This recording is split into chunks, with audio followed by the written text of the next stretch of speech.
Okay, good afternoon and welcome everybody. MND Australia is delighted to host today's webinar to discuss the use of non-invasive ventilation or NIV in MND. And we'll hear about exciting national research projects underway in this area. And we'll also learn how MND Australia is working with researchers to ensure their findings are translated into practical evidence-based information resources. My name is Julie Labra, and I'm filling in as host today on behalf of our CEO, Claire Sullivan, who at short notice is unfortunately unable to participate due to interstate travel. Let's start by acknowledging the traditional Aboriginal and Torres Strait Islander owners of the many beautiful lands on which we meet today, and pay our respects to Aboriginal culture, communities, and to elders past and present.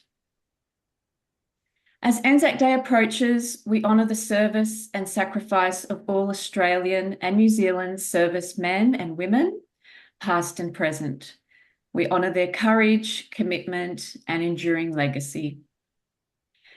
We also remember those who've lost their lives to MND and warmly acknowledge the 2,800 Australians currently living with this wretched disease, and their many families and carers also significantly impacted.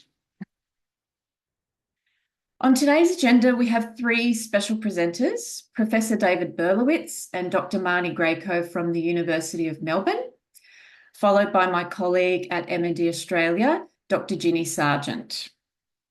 We'll have some time for Q&A following the three presentations, so feel free to leave a question anytime in the Q&A box at the bottom of your screen, or you may even like to upvote other people's questions. Before I introduce our first speaker, though, we have two poll questions for you, which I will launch now. If you could check your screen. Two questions. Which option best describes your current role? And which state do you live in?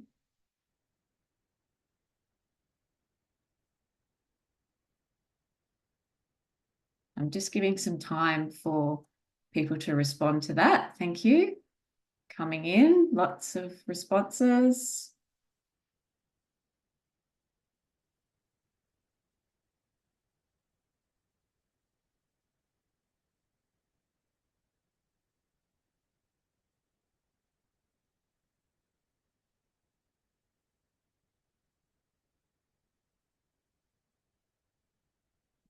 Very nearly there. A few more.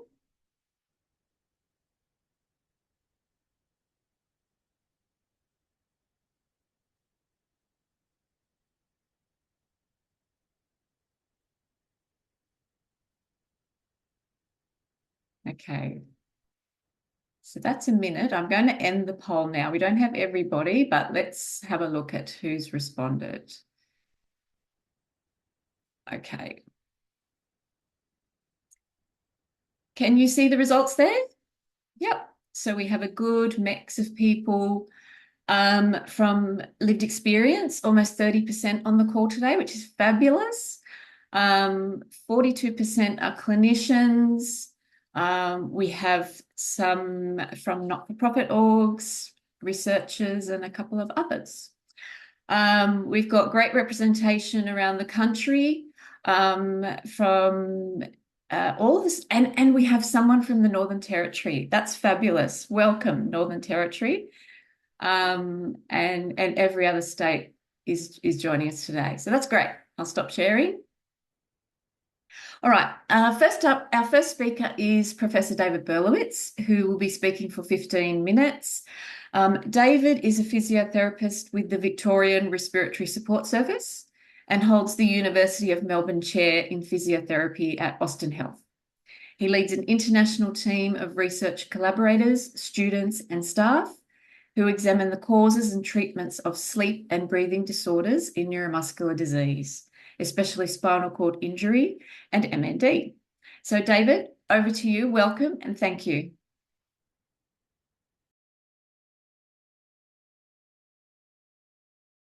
You're on mute, David. I was saying, and I assume somebody will tell me if you can't hear or see me. So that happened. Thank you. Um, okay, so what I'm talking about today is about non-invasive ventilation. And my Associate Professor Marnie Graco, who will be coming after me, is talking about a different aspect of non-invasive ventilation, which is about how we start ventilation. I'm going to talk about uptake. About usage, which is the part that we're addressing in this trial, which has been running for a while now, and was funded by the Medical Research Future Fund. But first, let me talk about non-invasive ventilation. So many of you on the call will understand what it is. In motor neurone disease, non-invasive ventilation helps you breathe more as your muscles get weak. All of our muscles get weak when we have motor neurone disease, but muscle weakness is a bigger problem when you're asleep than when you're awake. All of us breathe a bit less when we go to sleep, and so you can kind of start to fall into breathing disorders that breathing difficulties that disrupt your sleep, don't make you feel so good, can make you breathless, those kind of things. So that's what non-invasive ventilation is. But non-invasive ventilation is a tricky thing to do well. We've got some really great data from colleagues, particularly in the UK, who've divided this up into sort of 4 chunks. What I'm talking about today is really this bit in the middle. So Marnie will talk about the decision to start NIV, so the start of the process. I'm talking about a trial we're doing that's trying to help people, when they get started, use it as well as they can. And then there's a separate aspect, of course, which is around end-of-life care, which we're not discussing today.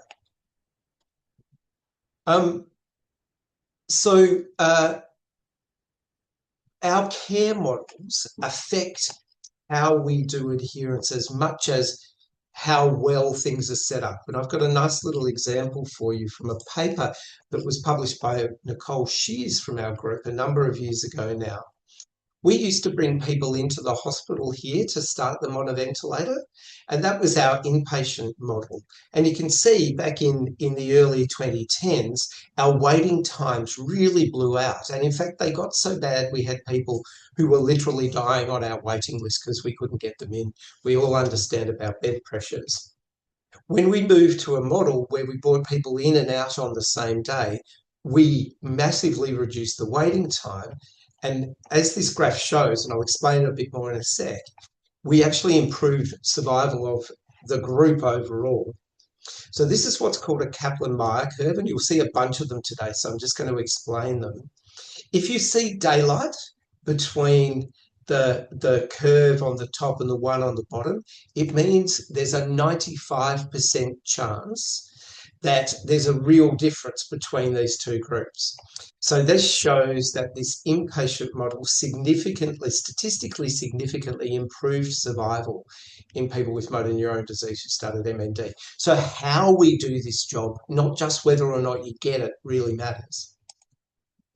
This is the one, what's called a randomized control trial, that shows that, that obviously is quite old now, showed that compared with not getting non-invasive ventilation, people with motor neurone disease live longer. The biggest difference here was actually seen in bulbar disease versus not bulbar disease.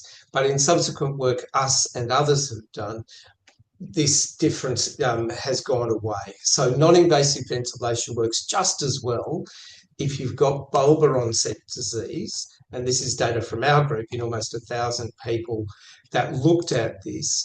If you've got bulbar disease, you actually get a bigger improvement because you kind of need it more in lots of ways. But the median survival advantage from non-invasive ventilation is actually larger than riluzole, a drug which most people in Australia with motor neurone disease are on, and most of you will have heard of. And there are a bunch of other cohort studies, because we can't repeat an RCT like that one when it's been done and found an effect. That's not ethical.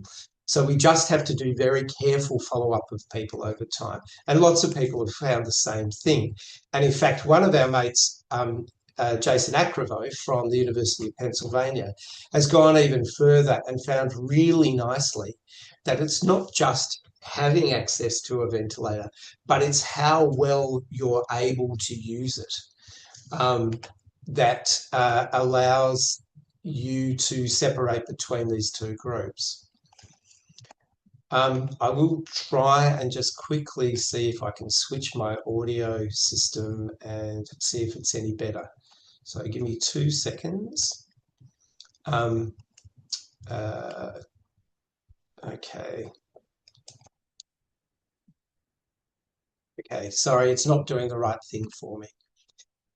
New computer setup, always bad. What we do have, however, based on our population data, so I apologise for the echoing, is that only about 20% of people on our registry data actually ever start ventilation. And of that, so that was 100 people in Australia, so that's only the 20% that start. What we've actually got is only about half of them who are able to continue to use it. So we do have a problem, as Marnie's going to talk about, with uptake, but we do also have a problem with usage in that half of the people are not able to use it as best we can. So a while ago, one of our PhD students from the Victorian Respiratory Support Service that Professor Mark Howard and I co-supervised, did a trial in everybody, but predominantly in motor neurone disease, where we tested how we do it here at the Austin of putting people into a sleep lab, whether it made a difference to how well people were able to use their machine. So the study was really very simple. People came in, started at the bedside, got set up on their ventilator by clever respiratory physios. In other places, that scientists, nurses, doctors, all kinds of people can set this up if they're well trained and supported. But we brought people in to have a sleep study where we tried to make the ventilation as close to excellent as we could, not just present yes or no. And so in that study and in the trial we're doing now, just in motor neurone disease, people were randomized into, as I say, the sleep lab version, or going into a sleep lab, but us not making any adjustments. And then we carried out for about 7 weeks to see if that made a difference to how well people could use it. Now, what we tested originally, when you run a study like this, you plan to you have an outcome measure that you think is the most important at the start, and that's what you're after. So arousals from sleep, your arousal index, was what we thought would be the difference.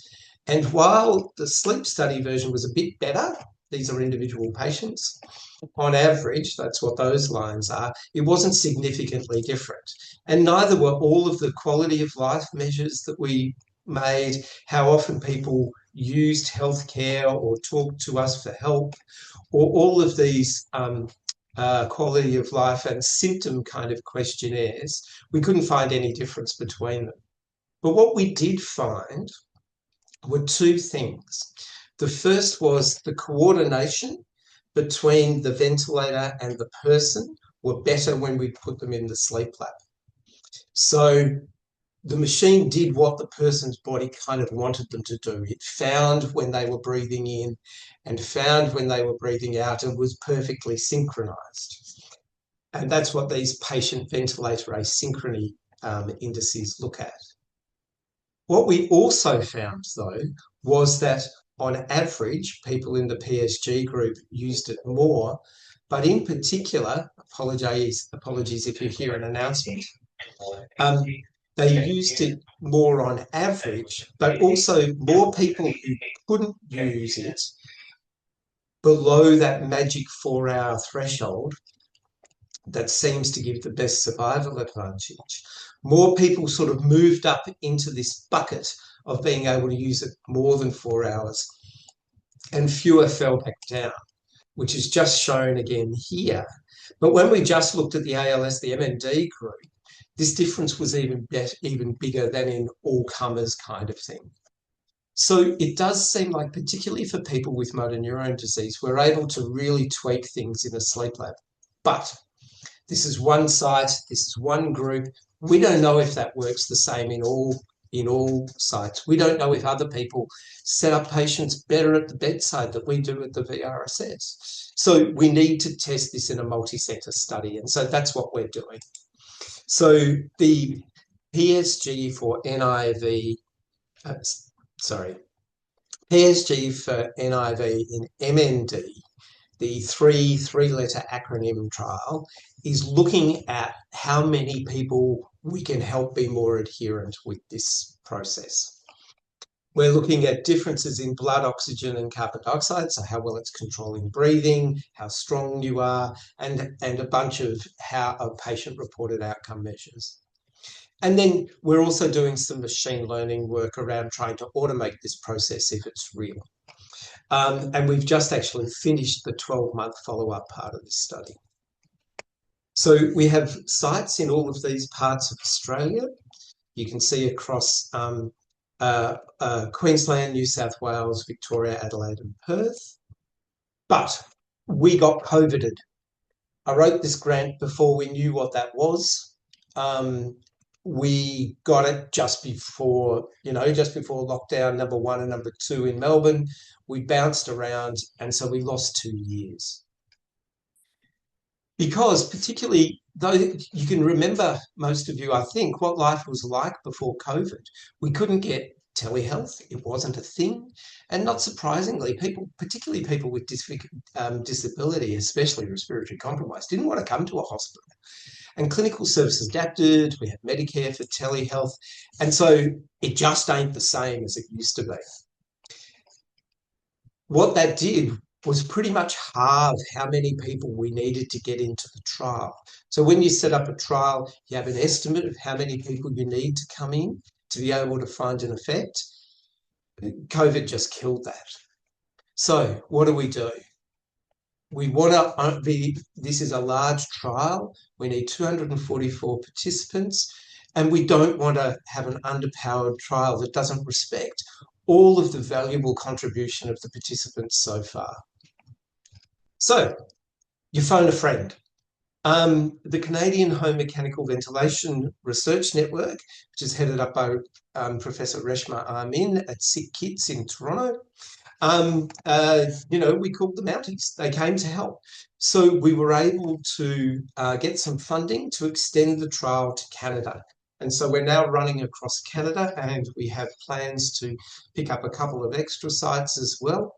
And our hope is that with the combination, we can pick back up this graph, and we think we'll be able to get an extension from the MRFF and go for another maybe 6 months, and we will hit our target number by kind of the mid to second half of 2027.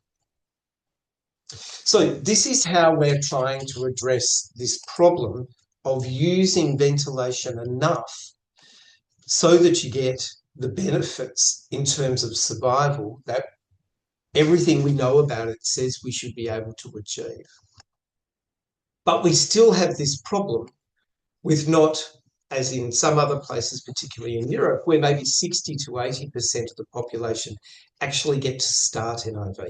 It's not the right thing for everybody. Everybody needs to make a choice. It is not something that you need to be made to have. But it does seem to us that it's unfair that not everybody seems to be getting the same access for a whole bunch of reasons, which Marnie will go into, some of them after that. So I'm going to stop there, and Marnie is going to talk about particularly this first element around uptake. So thank you. I'm going to hand back to Julie now. Thank you, David. That was wonderful. I will introduce Dr. Marnie Graco now, who will also speak for about 15 minutes. Marnie is a physiotherapist and implementation scientist. Her research aims to improve the health and quality of life of people living with neuromuscular diseases by increasing the uptake of evidence-based treatments for their sleep and breathing disorders. Her postdoctoral fellowship, funded by MND Australia, identified key barriers to NIV uptake in MND. Building on this work, Marnie is now at the University of Melbourne leading a Fight MND funded project to co-design interventions that will address these barriers to increase NIV uptake. Over to you, Marnie. Thank you. Thanks, Julie. Can you hear me? Yes, all good. And Yes, you and can I see can this. see the Yep. light. Okay, great. Thank you very much for the introduction. So yes, I'm about to take you on a bit of a whirlwind tour of 4 years of research that I've been leading that's aiming to improve the uptake of NIV in people with motor neurone disease in Australia. And so I would say that the best thing that I've achieved in the last 4 years was establishing or assembling this group of wonderful people. So this group is called our NIV Uptake Stakeholder Advisory Group. It's about 20 to 24 people with lived experience of MND, MND healthcare professionals, advocates, policy experts and researchers from across Australia. And initially the purpose of the group was to advise and to support the research. But as you'll see, as I continue to talk, the group has evolved from an advisory group into more of an investigator group. And so we've undertaken several projects over the last 4 years. The first one was an online survey, which was to be completed by people living with MND or caring for someone with MND on behalf of that person. It was a cross-sectional survey designed to be a snapshot of the community that was living with MND at the time that the survey was open. And we distributed it via email from MND state associations and also advertised it in by social media and flyers in clinic rooms, etc. So just very briefly, we had over 200 respondents to the survey. And as you can see here from this pie chart, there was just under half who said that they were using NIV. And a bit over a quarter said that they'd never discussed NIV, had any form of discussion about NIV with a healthcare professional. Now, to cut a very long story short, I'm just going to tell you some of the most interesting findings of this survey. And so after we statistically controlled for many potential confounding variables in the survey, what we found was that the odds of using NIV were double for men than they were for women, and also double for those who are attending a multidisciplinary clinic. We also found that the odds of being offered or accepting NIV, which included anyone who was using NIV, plus those who had started and stopped, plus those who had accepted a referral and were waiting to start, those odds were also double for men than women. They were 5 times higher for people living in a metropolitan area compared to a rural or remote area. And finally, what we found was that the odds of having discussed NIV with a healthcare professional were double for people under the age of 65. It was double for those who were attending a multidisciplinary clinic, and it was 7 times higher for people living in a metropolitan area versus a rural area. And so I guess to just summarise what we found in this survey was that NIV uptake appears to have increased overall in the last 10 years since the paper that was published in 2015 that David alluded to. However, we also uncovered some very concerning inequities in that NIV uptake was lower in women, it was lower in people from rural and remote areas, it was higher in people who were able to attend a multidisciplinary clinic, and information provision was lower in people who were over the age of 65. But we really wanted to understand this more and know why. And so we complemented this survey, oops, I think I've skipped. With a qualitative study in order to get a more in-depth understanding about what the barriers and the enablers to NIV uptake was from the perspective of people with lived experience of MND and also their healthcare professionals. And so we interviewed 39 people from across Australia. Again, as I said, with people with lived experience of MND and also healthcare professionals who worked in MND to get their perspectives and their experiences. And our analysis, it uncovered 29 key factors that were influencing the uptake of non-invasive ventilation. And these factors could be either barriers or enablers. So each of the 29 factors that we identified sat within one of 4 major themes. And within each theme, there are also a number of sub-themes. So I don't have time to go into all of these, but just to give you an example, that theme 1 here, as you can see, is all of the factors that were related to the influences on a person with MND's decision making. And so there were 3 sub-themes that sat within here. One was about knowledge and understanding of how NIV works and its benefits. And so this was a big facilitator because, as we all know, knowledge is power. The second sub-theme was about social supports. So those who were well connected and supported by their families and also the MND community were more likely to try non-invasive ventilation or to choose to try it. And the third one was about people's emotions and motivations. So how people felt about and reacted to NIV was also a really important factor. So for example, one of the influencing factors here was that some people could view NIV as a sign that their disease was progressing, and that could trigger fear, denial, or a sense of hopelessness, and therefore those, some of those people would be less likely to try NIV or want to know anything about it. And so while we're analysing the data from this study, we're also applied for a FUD-MND care grant to be able to address some of the problems that we were finding. And so every member of our stakeholder advisory group was an investigator on this grant. And I guess this is the point where our stakeholder advisory group really transformed from an advisory role into an investigator role. And so we were successful and we got that grant with 2 years worth of funding with $225,000 to be able to design some solutions to address those problems that we'd identified in our prior research. And so there were 2 parts to this study. And the first one was to choose which barriers we were going to address. And we undertook what's called a Delphi consensus study to do this. Oops, I've gone backwards.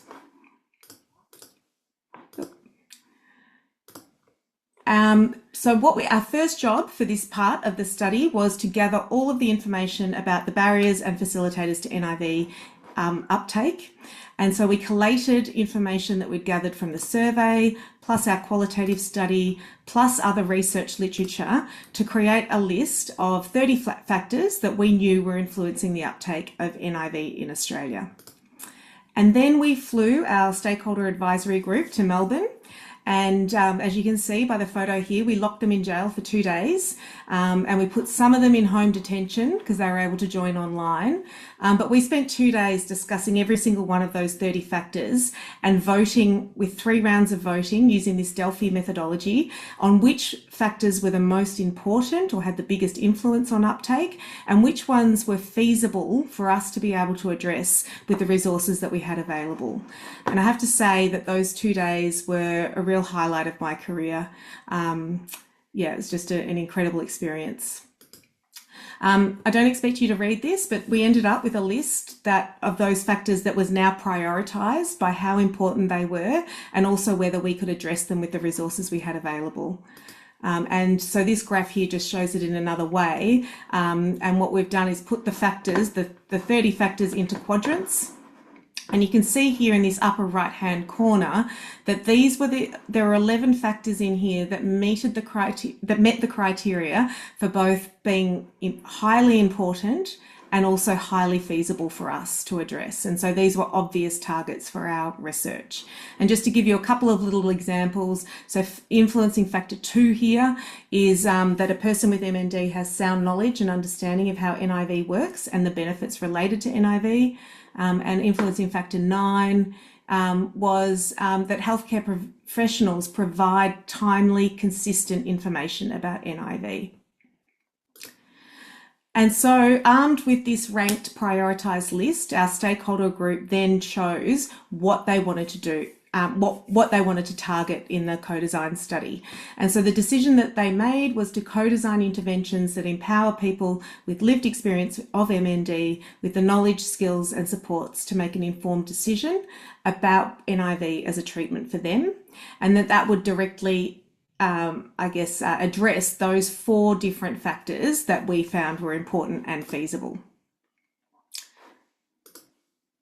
And I think the reason our group decided on this focus or this target for our project was beautifully stated by Phil, who was a person with MND in our stakeholder group, who said, that for too long, people with lived experience have been disempowered, that we need permission, knowledge, and confidence to be able to speak up about what we want. And so that brings me now to part 2 of our co-design study, which is where we're actually designing and developing interventions that would address those problems. What we've done is underpinned by several behavioural and implementation science theories. We have an evaluation plan, and there are 3 main kind of groups of people who are involved in this research. So there's our small IBIS Institute for Breathing and Sleep research team, and I've got a photo there of Kylie Russo. Anyone who's been involved in this project at all will know just what a huge role Kylie plays in this project. And then we've got our stakeholder advisory group, which I've talked a lot about already. But in this stage, we also recruited another 29 people with lived experience of MND, with living with MND, carers of people with MND, and also healthcare professionals working in MND to really to help us co-design the solutions. And just to talk you through the methodology, so we have a series of 3 workshops that the co-design teams participate in. Workshop 1 is to brainstorm ideas for interventions that could build those knowledge, skills, and confidence. And then we took those ideas to the NIV and our stakeholder advisory group, who decided which of those we would take forward to build. Excuse me. And then our research team started to build some early prototypes and kind of drafts of what it might look like, which we have taken back to our co-design teams in workshop 2 to get feedback and their input into what they really wanted in these interventions. We have then gone away to kind of build and refine, again, based on their feedback. And our final workshop, which we haven't done yet, is to present our almost completed interventions to the same groups and to get their feedback again for some final tweaking before it is finalised and disseminated. And just to show you that this is the point we're at now. So yeah, we've had our workshops have been co-facilitated by a person with lived experience and a professional facilitator, and that's worked really, really well. And as I said, we've kind of got groups of sort of 25 odd people who are participating in those workshops. So workshop 1 was where we brainstormed ideas, and you can see here there's something like 312, I believe, post-it notes that were generated during the online workshop of people's ideas and experiences, and we were able to then, I guess, thematically analyse those and come up with these 5 different interventions that the group had decided would help to improve people's knowledge, skills and confidence to advocate for their needs and choose NIV or not. And I guess the other thing that the group really did was they gave us a list of underlying principles. So anything that we built, they wanted people with lived experience voice at the centre of it. It needed to be accessible to everybody. It needed to be available to everybody early in their disease journey. It needed to have repeated, consistent information, to be concise and easy to digest and evidence-based. And so they're the principles that we're working with. But our stakeholder advisory group then looked at this list and decided which 2 to take forward. And so we are now building a resource that is a structured NIV conversation tool, which I'll explain a bit more about, and also a series of educational videos. So I'll talk about the videos first. So we're building this series of 7 short videos around 5 minutes each, which will cover those 7 topics that you can see. The co-design teams told us that they wanted the focus of these videos to be on people with MND and their families who would be discussing their experiences with NIV, but then have kind of healthcare professionals slotted in between to provide some factual information. And so we've engaged a professional videographer for this project, and we're halfway through filming, and you can see some of the photos of some of our fabulous people with lived experience who we've been filming already. The second intervention was this structured conversation guide. And when we went to the literature about this, we found that there was a lot of evidence that supports an intervention called a question prompt list. which is basically a way of people with lived experience preparing what questions they want to ask their healthcare professional in their upcoming appointments. And so there are two types of question prompt list. There's a long and a short form. And what you can see here on the left is the short form version. So it includes 3 simple questions. Just to say that these are still prototypes. We haven't finalized these yet. What our group also told us was that they wanted to have a 1-page infographic or a kind of a fact sheet that would sit alongside these questions, because we know from our research that there are a lot of healthcare professionals out there, particularly those who don't specialise in MND, who may not know enough about NIV. So taking this with them, would be able to provide that factual information around what it is and what the benefits of it are. And so this is the long version of our question prompt list. And I'm really just going to quickly whip you through this, but you can see there's sort of tabs down here. The first couple of tabs are about how to use the checklist, tips on how you might begin the conversation with your healthcare professional. And then we get into these questions, which are grouped into categories. And so you can see there are a number of different questions, and people can tick which questions they want to ask and also have space for notes. And so I won't go through them all, but you can see that there are lots of different questions that people will be able to choose from. And so I will say before I finish up that MND Australia has been incredibly generous in offering to host all of our interventions, so both the question prompt lists and the video series on their website when they're finished. And also Ginny Sargent, who you're going to hear from next, has, through MND Australia, has engaged a software developer. And so this long version of the question prompt list will be built into what we're calling an online question builder. So people can go through online and tick which questions they want to ask. And at the end, they'll be able to print out a customised list of the questions that they want to ask with space for notes to take to their healthcare professional.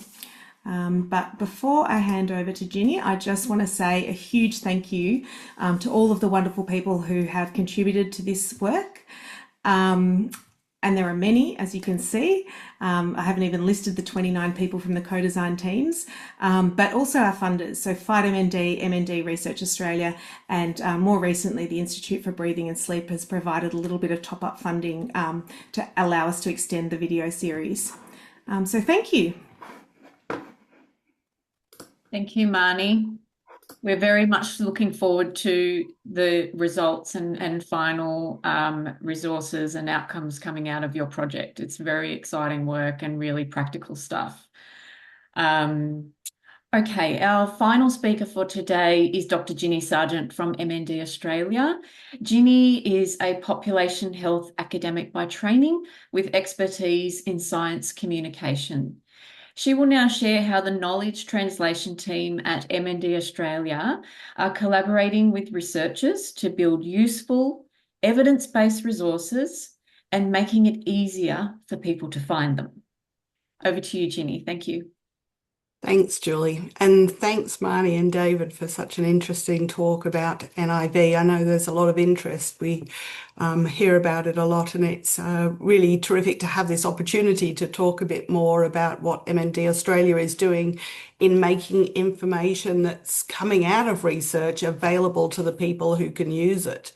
And as Julie mentioned, I've got an academic background, and I, through my population health research, specialised in science communication and doing research that is answering important questions and making sure that research reaches the people who can use it. And it's terrific being able to contribute to the work of MND Australia to bring some of those approaches to make sure that the information is available. And it was really interesting seeing those slides from Marnie then, and I know I've seen them before, but again, just seeing that graph with the the mapping of factor 2 and factor 9 that were both important and feasible. Both of those are about information. And it's just such a good reminder that information is power and we need information to make important decisions about our health. And that's what the online information that MND Australia is curating for all of Australia. That's where it's just so important, and we're really proud to be doing that and working with researchers who are creating new evidence and bringing that to the people who can use it, whether that's people living with MND, whether that's the professionals that are providing care, healthcare professionals, support people. We're really working hard to keep that information up to date and keep creating new resources. So our whole sort of mantra is about engaging with people with the expertise, listening to what the needs are, sharing, making sure that people can share their knowledge, and then responding through resources. So it's terrific to be working with the NIV research team. We're working on updates to the information and working out how then we can use the updates to that to host these new resources that are being put together. And it would be fantastic to have those videos and when we're thinking about how people can use information, what we've learned is that asking for an intervention is a powerful intervention in itself. People need the information the knowledge to know what to ask for, and they need to know how to ask for it. And that's where those question prompt lists that the NIV group have put together are just so powerful.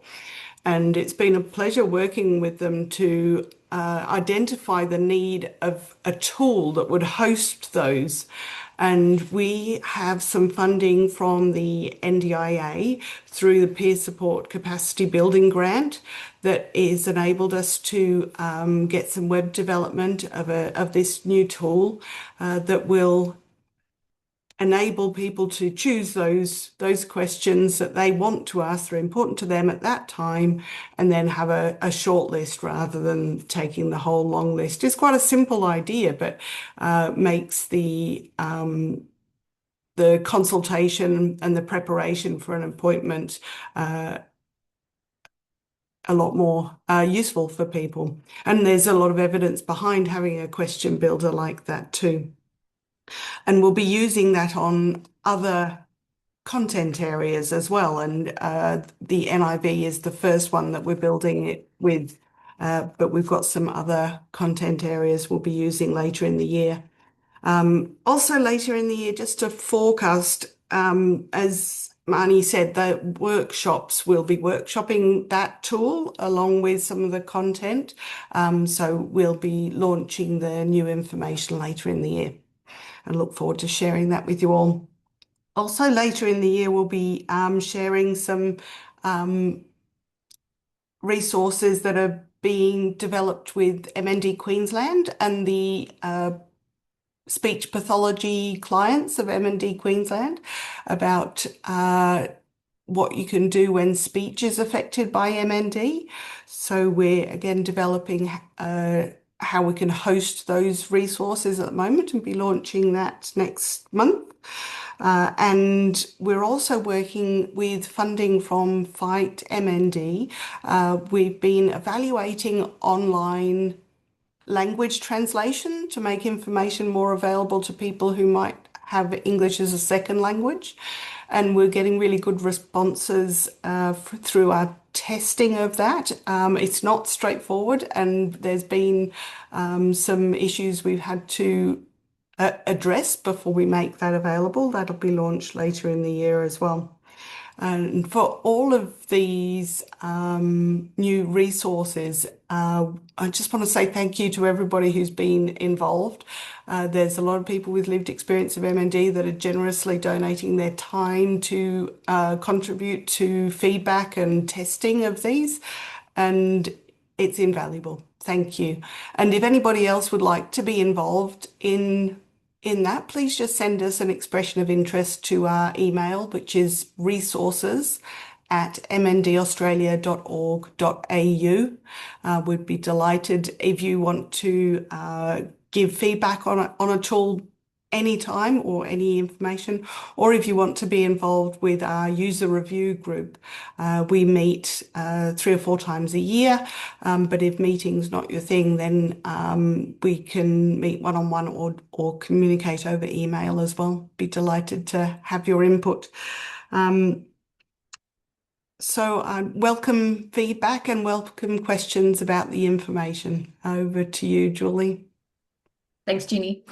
If I'll get the presenters to come online yet, thank you.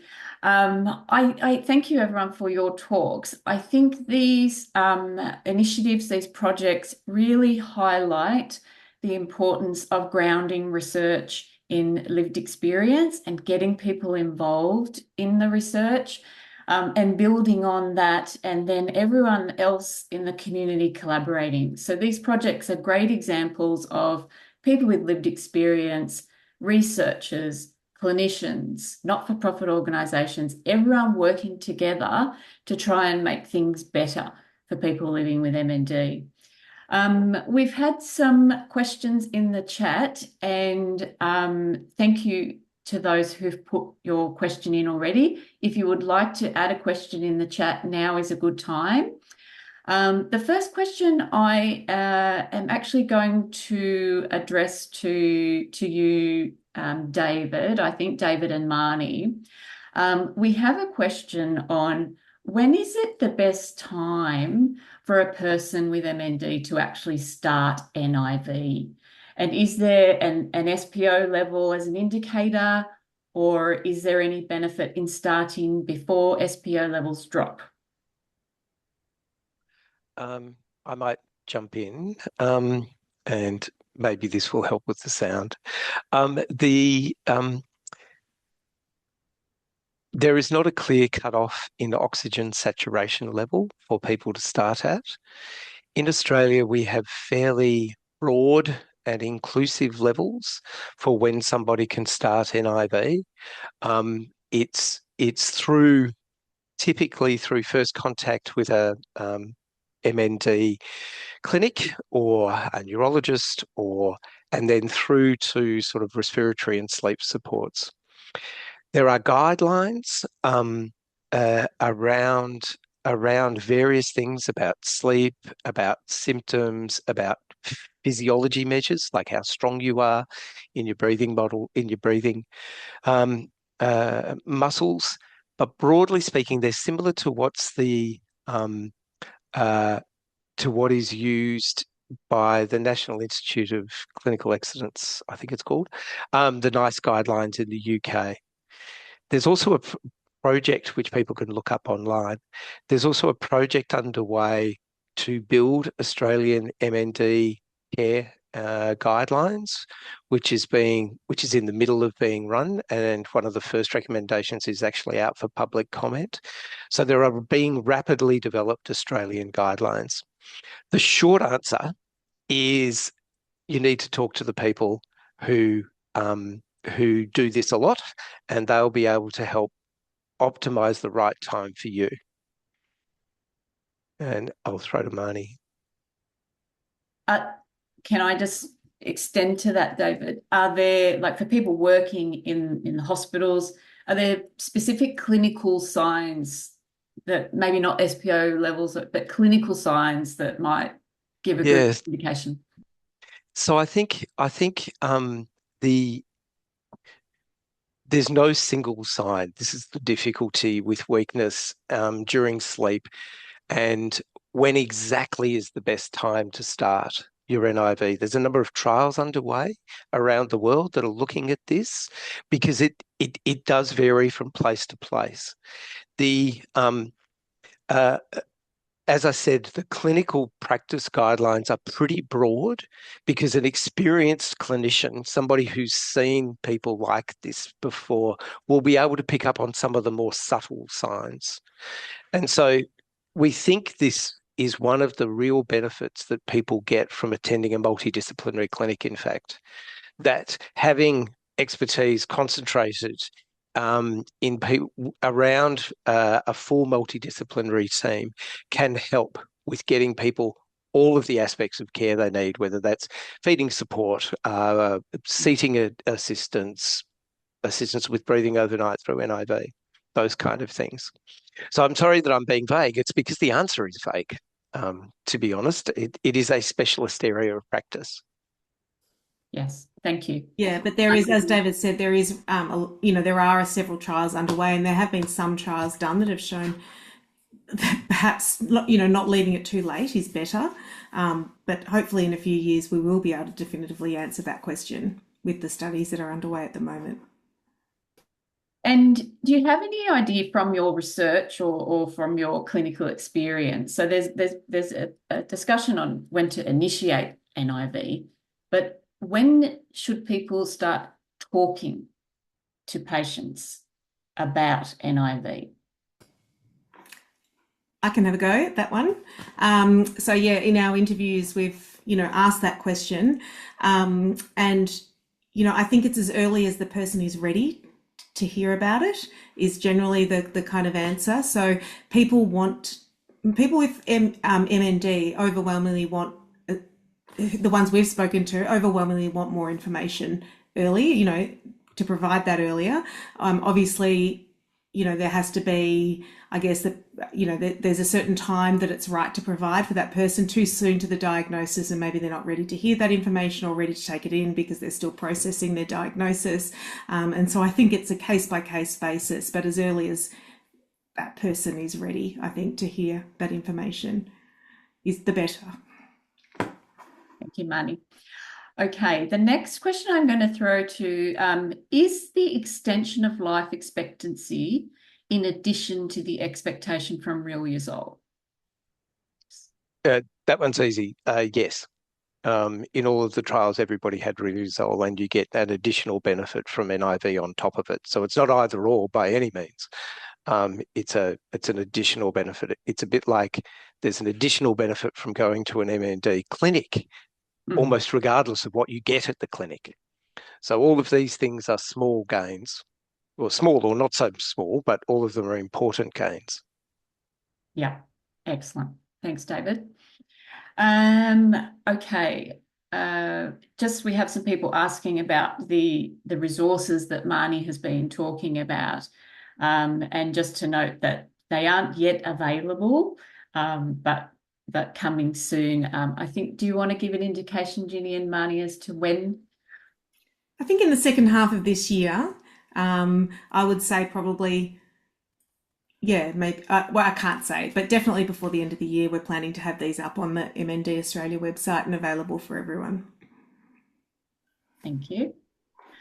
I'm going to ask another question, David, for you, which relates to the sleep studies, or what you were calling a PSG. Can you talk a little bit more about what a sleep study is or what that involves? And just, I know people get very nervous about going into hospital for a sleep study or staying overnight in hospital for anything. Can you talk a bit about why it's so important to go into the hospital for a sleep study in some cases? Yeah, thanks, Julie. I think it is a specialist test. So we are able to, so for people, for people who are looking to get their sleep apnea diagnosed, we can often do that at home now with much more simple devices. But the kind of sleep study you need to help set you up for non-invasive ventilation needs more wires and more specialist staff. So you come in, most places who will do this with people with motor neurone disease will have it well set up so that their mobility needs can be accounted for, those kind of things. It involves having lots of wires stuck on you. People always worry that they won't sleep enough. Everybody sleeps enough. We don't need a whole night's worth of data. A whole night's really good, but we need enough data. And the people who do this stuff, like I say, are really specialised in getting enough data. We don't want anybody to come back. So if it is possible to do it, then it's obviously really useful. But I think also there isn't consensus that that's the only way you can do it. One of the reasons why we're doing the experiment is to actually work out how much value it gives, because there's no doubt it's a burden. There's no doubt coming in to a hospital to do a sleep study is a burden. Mm. And so trying to, respect the need for the data with the need for people to get on and do much more important things is always a bit of a tussle.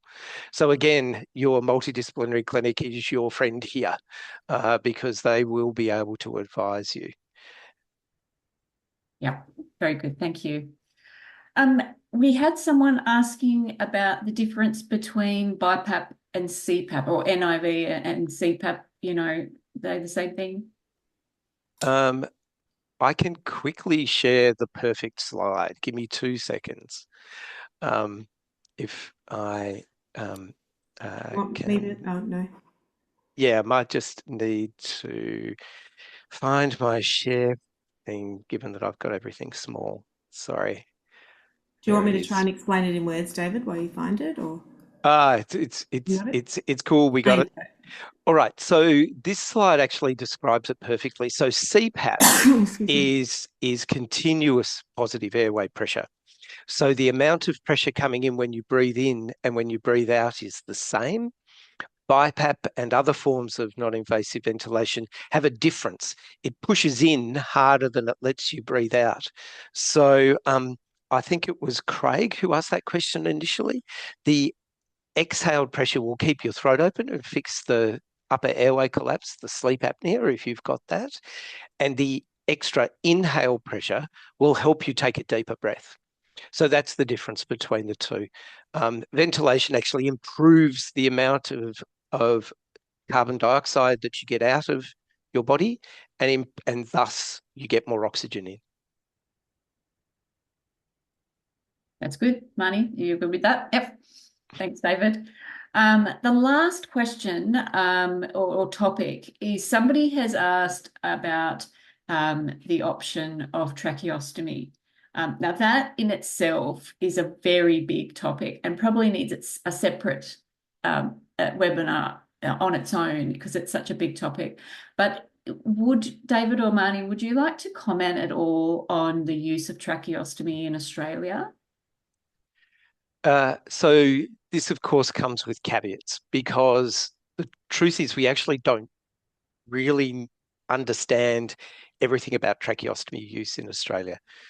We know almost anecdotally and from going to conferences and such like that practice in Australia is similar to practice in the UK, in Canada, in terms of the mix of invasive versus non-invasive ventilation. It's quite different overall to Japan, where invasive ventilation is more is provided for a higher proportion of people, but again, not everybody. It varies across the US. So, in fact, it's come up recently in discussions about, which Marnie can speak to better than I, about how are we going to have this conversation? Because as Marnie and Ginny and others have emphasised, knowledge is power in this space, and we do need, I think, to improve knowledge around this. It is a very complex decision, though, and I'm not going to try and make it simple because it is not simple. Thanks, David. I'm conscious of the time. Does anybody have from the panel some last takeaways or anything you'd like to say before we finish and wrap up for today? If there's one thing you want people to take away from today, what might that be? I'd love to say thank you to everyone who's been involved. Thank you to the presenters, and thank you to the people with lived experience who've contributed to all of the information resources, and look forward to hearing from you in the future. Thank you, Julie. I was going to say a similar thing. The lived experience community have been incredibly generous and supportive of our research, and we really, really, really value it, alongside the clinicians who have been really eager to lean in around these questions. And I'd just like to thank MND Australia for providing us with the opportunity to present and to speak with folk. Wonderful. The only thing I'd just add is that when we do post our interventions online on the MND Australia website, we're in the early stages of discussing, but what we would like to do is just a very quick evaluation at the end so that we can gather some feedback from the community as they start to use these interventions. Excuse me, I've got a bit of asthma, but so I guess if people do use the question prompt lists or look at the videos when they're available and they do see that little questionnaire at the end, that option to do a little questionnaire to give us some feedback, I'd really encourage you all to do it, because we will be looking very closely at it so that we can, update and improve our resources if needed over time. Excellent. Okay, it is 1 o'clock on the dot. So we'll wrap up today's webinar, and we just wanted to thank everybody around the country for joining today's webinar. It has been recorded, so we'll be sharing it with you shortly. Thanks so much. Bye-bye.